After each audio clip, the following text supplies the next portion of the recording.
36-bob. Babu ittikhadil jummati va zawaibi. Jumma va zavaib olish, tutish. Jumma nima degani? Jumma quloqqacha tushib turadigan soch qo'yishlikka jumma deyiladi. Soch agar quloqingizgacha tushib tursa. Endi kokil desa zuab deyiladi. Kokil degani, ya'ni odam osil turadigan sochi bor-ku, ya'ni kokila.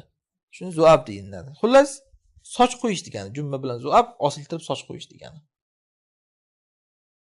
3631-hadis. Ummu Hani aytadilar. Rasululloh sallallohu alayhi vasallam Makka ga kirib keldilar. Sochlari 4 o'rim edi. Arba'u g'adair, ya'ni dafair. Ya'ni sochlari bo'lgan ekanda o'rganlar. Kalta sochni o'rib bo'lmaydi-ku, to'g'rimi? Makka ga fathga kirib kelganlarida 4 o'rim qilib sochlarini o'rib kirgan ekanlar. Hozir aytamiz-ku biz odamlar ko'pincha mujohidlarni yomon ko'ryapman deb, o'zi bilmaydi nimani yomon ko'rayotganini. Xotinga o'xshab sochini o'rab yurishini qara bilan deydi. Soch qo'yib olib, maymunday bo'lib o'rib olgan yana deydi. Sen mujohidni yomon ko'ryapsanmi shu ishi uchun? Yoki Rasululloh sollallohu alayhi vasallamni ham hozir shunaqa ayblab qo'yapsanmi? O'ylab gapirdi ana shuning uchun ham. Rasululloh ham shunday qilganlar. Makka fathiga kirib kelganlarida sochlari uzun bo'lgan, o'rib kirib kelganlar yana. Mayli, endi hozir urf odatga xilof qilib hammang soch qo'y demaymiz biz. Bu o'sha zamonlarda urf bo'lgan, to'g'ri, soch qo'yish. Hamma qo'ygan. Lekin nima bo'lganda ham sen jirkanib gapiradigan ohangdagi narsa emas bu demoqchimiz. Biz buni senga gapiryapmiz. Bularga ham gapirgan gapimiz bor, soch qo'yayotganlarga ham u sunnat narsa emas soch qo'yish. Urf bo'lgan vaqtlarda. Soch qo'y demaymiz shuncha ularga biz. Maqsad yomon ko'rmaslik kerak, lekin nima bo'lganda ham. Hatto o'raydigan darajada sochlari bo'lgan, shu kokillari degani. 3632-hadis Ibn Abbos radhiyallohu anhudan. Ahli kitoblar sochlarini osiltirib yurar ekanlar, o'rmay ya'ni. Yoki ochmay orasini, shunchaki tashab osiltirib yurgan, uzun qilib yoyib yurgan deganida ya'ni. Endi mushriklar bo'lsa Makka da sochlarini farq ochib yurar ekan. Farq ochish degani o'rtadan ikkiga qarab ayirib, ikki yonga tashab yurar ekan mushriklar. Soch turmay uslubida bu xullas mushriklarni va ahli kitoblarni. Endi musulmonlar qanday qilib yurish kerak shunda? Yana o'sha gapini qarang. Ikkalasiga ham hozir o'xshab qolmaslik kerak iloji boricha, to'g'rimi? Yoki bittasiga o'xshamaslik kerak, qaysini ichida yashayotgan bo'lsa, o'shanga taqlid bo'lib qolmaslik uchun. Shuning uchun ham Rasululloh sollallohu alayhi vasallam nima qilar ekanlar? Ahli kitoblarga muvofiq bo'lishni istardilar. Nega? Chunki mushriklardan yaxshiroq o'shalar. Ko'ryapsizmi, qarang, oldimizda ikkita dushman turgan bo'lsa, iloji yo'q. Shuni bitta yomonrog'iga qarshi yaxshisi bilan biz birlashib turishimiz kerak. Hammaga qarshiman men deb hammaga boshqacha qilib olinmaydi. Iloji boricha bizga yaqinrog'iga qo'shilib turamiz. Yomonrog'iga qarshi. Mushriklarga o'xshab oralarini farq ochmayaptilar-da sochlarini, yahudlarga, nasroniylarga o'xshab sochlarini tashab yoyib yuryaptilar Rasululloh sollallohu alayhi vasallam. Mana shu dalil yuqorida aytgan narsamizga. O'sha vaqtda hamma soch qo'ygan dedik-ku, qarang. Mushrik ham soch qo'ygan, yahud ham soch qo'ygan, nasoro ham soch qo'ygan, musulmonlar ham soch qo'ygan o'shanda. Faqat turmayda endi har xil qilinyapti. Rasululloh ahli kitoblarga muvofiq bo'lardilar, chunki ular musulmonlarga yaqinroq bo'lganda ham. Ular ulfatlashni istaganlar keyin Rasululloh sollallohu alayhi vasallam. Mushriklardan ko'ra ularga yaqinlashishni istaganlar shuning uchun ham. Keyin sochlarini osiltirdilar xullas. Peshonalariga tushirib yurardilar osiltirib. Endi summa faroqa ba'du keyinchalik farq ocha boshladilar. Sabab aytilgan, keyin Madinaga ketganlar. Endi u yoqda ahli kitoblar bor.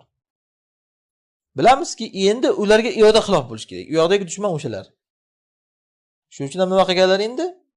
Endi ularga xilof qilganlarda, u yerda hozir o'xshab qolish degan mushrik yo'q-ku Madinada, to'g'rimi?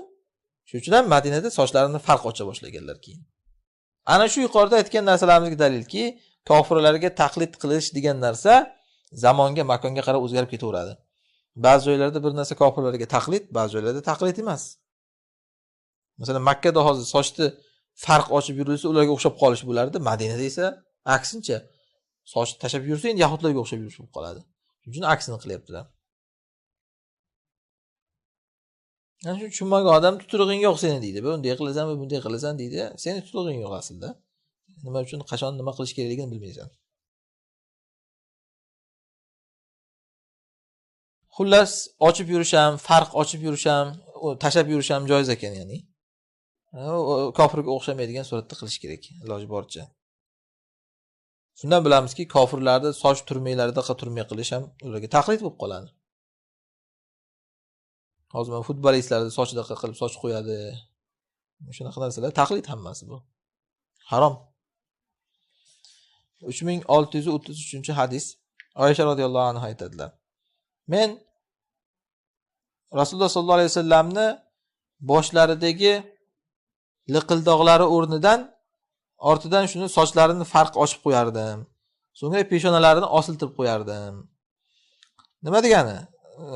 Boshlaridagi liqildoq deb tarjima qilyapmiz. Yafuh degani chaqaloqni boshidagi liqildoq joyi bo'ladi-ku. O'sha joyda yafuh deyiladi. Katta bo'lgandan keyin qotib ketadi albatta bu. O'sha joydan farq ochib qo'yar ekanlar Oysha onamiz. Ikki yonga qaratib sochlarini Rasululloh tarab qo'yadilar. Ikki yonga qaratib. O'sha joydan boshlab. Oldi qismini esa oldiga tashab qo'yardilar. Shu darajada uzun bo'lganda sochlari qarang, ikki yonga tashab, oldinga ham tashashga yetyapti yana. Ana shunday qilib peshonalariga qolgan qismini osiltirib qo'yardim, deyaptilar. Endi qarang, modam peshonalariga osiltirib qo'yganlardan keyin namoz o'qiganda sajdada peshona yopilib qoladimi soch bilan? Ana shu dalilki, inson o'zining sochi uni peshonasini to'sishini zarari yo'q. Boshqa begona narsa peshonangizga to'silib turmasligi kerak. Do'ppimi masalan, peshonangizni yopib turmasligi kerak. Sallami? U narsalarda ham tafsilot bor. O'sha begona tashqaridan kelgan narsa imkon qadar boshni yopmaslik kerak. Inson o'zining sochi o'zini boshiga tushib tursa, buni yomon joyi yo'q aslida. 3634-hadis. Anas roziyallohu anhu aytadilar: Rasululloh sollallohu alayhi vasallamning sochlari rajil soch edi. Ikki quloqlarining o'rtasiga tushib turardi va yelkalariga. Ya'ni har xil bo'lgan. Ba'zan quloqlarigacha, ba'zan yelkalarigacha tushgan. Uzun bo'lsa yelkagacha, kaltartirsalar qirqqanlar quloqlarigacha tushib turgan. Rajil edi degani jingalagan emas, ja'd deyiladi jingalaydi. Sabt ham emas, silliq. Mana ruslarning sochiga qarasangiz silliq bo'ladi-yu, unaqa emas. Afrikaliklar sochiga qarasangiz jingalak bo'ladi, unaqa ham emas. Rajil degani o'rtacha. Jingalak deb ham bo'lmaydi, silliq deb ham bo'lmaydi. Ana shunaqa bo'lgan sochlar, ya'ni. 3635-hadis. Oysha radhiyallohu anha aytadilar: Kana li Rasulillahi sallallohu alayhi vasallam sha'run dunal jummati va fawqal wafrati. Rasulullohning sochlari shunday ediki, jummadan kichkina, vafrodan ustunroq edi. Jumma nima degani? Yelkaga tushib turadigan sochni jumma deydi. Ya'ni yelkaga tushib turishdan kamroq edi demoqchilar. Vafro bo'lsa, quloqqa yumshog'igacha yetgan sochni vafro deydi. O'shandan ko'proq edi, deyaptilar. Demak, har xil bo'lib turganda, ba'zan yelkagacha, ba'zan yelka bilan quloqning o'rtalarida, ba'zan quloqning yumshoqlarigacha tushib turadigan darajada sochlari bor edi, ya'ni.